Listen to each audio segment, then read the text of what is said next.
got married to a psychopath because a prophet said that God was giving me to him. My ex-husband received this prophetic word during my third-year internship of Bethel School of Supernatural Ministry. I was doing it abroad in Pennsylvania, and Sean Bowles came and gave this prophetic word. Now, despite the red flags, during our engagement, I was drawn back to this prophetic word because I truly thought that this was God's will. As I said in previous videos, he immediately became controlling and abusive during our marriage, so you might be wondering, where was my faith at this time and how was I feeling about Bethel? I was carrying a lot of church hurt during this time. I was interning for Georgian and Winnie Banoff during my third year, and they did not take time to get to know me at all. They were supposed to meet with me throughout the year, and they did not.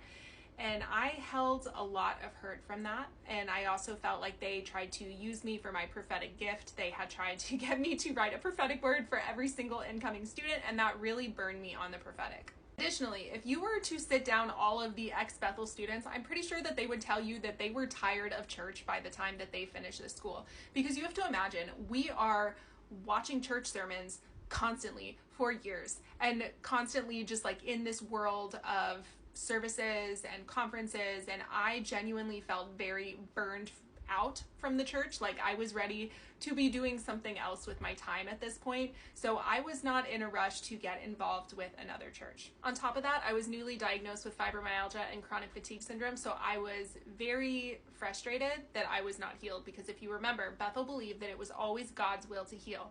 So the amount of times that our Christian friends / Ted had prayed for me to be healed and I was not healed was definitely doing a number on my faith and my belief system.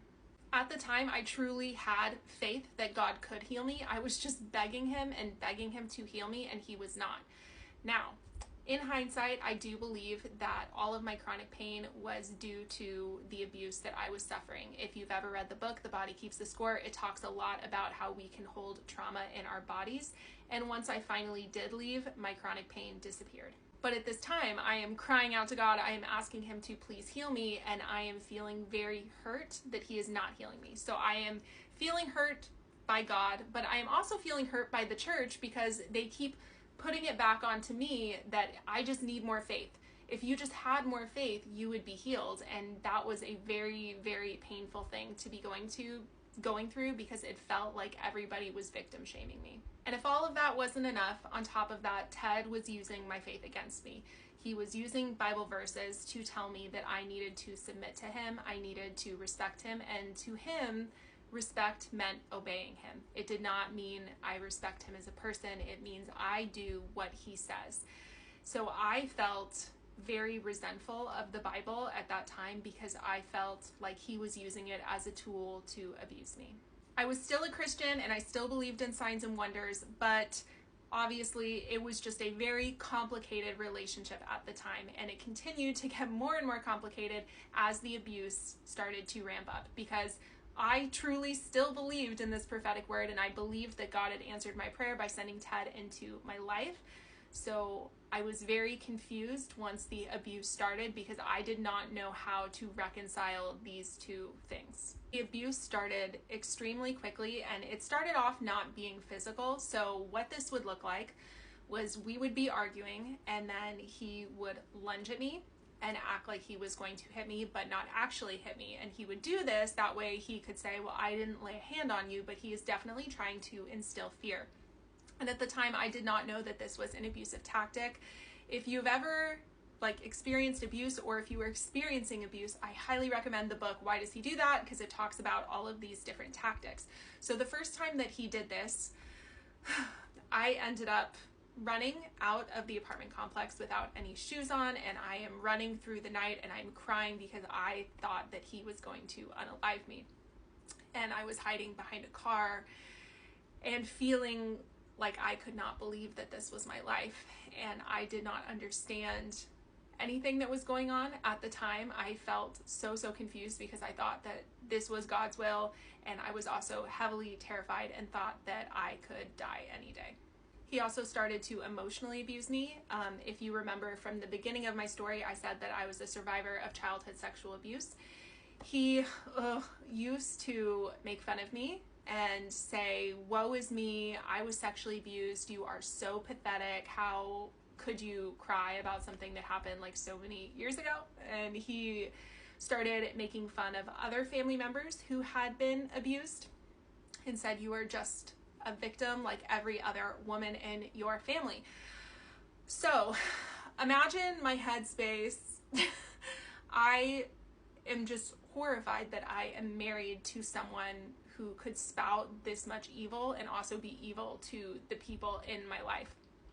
But I also thought that I was supposed to be with him. So I was constantly trying to figure out how to forgive him, because that was another sticking point at the time. He would use, obviously, religious abuse against me and tell me, well, afterwards, so after he would do all these things, he would apologize. And if I was not able to get over it, like right away, I can't snap very well, over it right away, he would say, well, now this is a you problem because I said I'm sorry and you are being unbiblical by not forgiving me. And I would tell him, I do forgive you, I just am still really hurt and I still need to get over it. But he would tell me that I did not have a right to feel that way anymore because he apologized and I should forgive him like Jesus forgave. So I was constantly trying to be Christian, be very Christian and leave these things in the past. But obviously when you are living in an abusive environment, you can't just forget about the trauma that you are constantly enduring on a daily basis. I did end up going to therapy because I had the fibromyalgia, and while I was in therapy, I was telling her about some circumstances and I was watering things down, guys. I was not even saying any of the abusive things that he did. I was very much keeping it a secret from everyone in my life because I thought that I had to respect my husband, which means protecting him in my mind at the time. And I was just telling her a circumstance of a different disagreement that we had.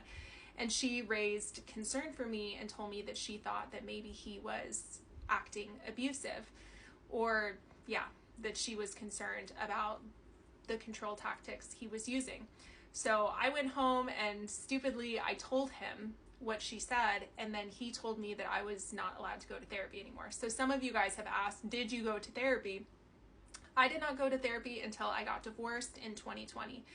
The reason being is Ted told me I was not allowed to go to therapy anymore because he said that he was afraid that the therapist would tell me that I need to leave him. And this was just the start of the religious and emotional and physical abuse. So follow for the next part because we are about to pack up and move to Atlanta.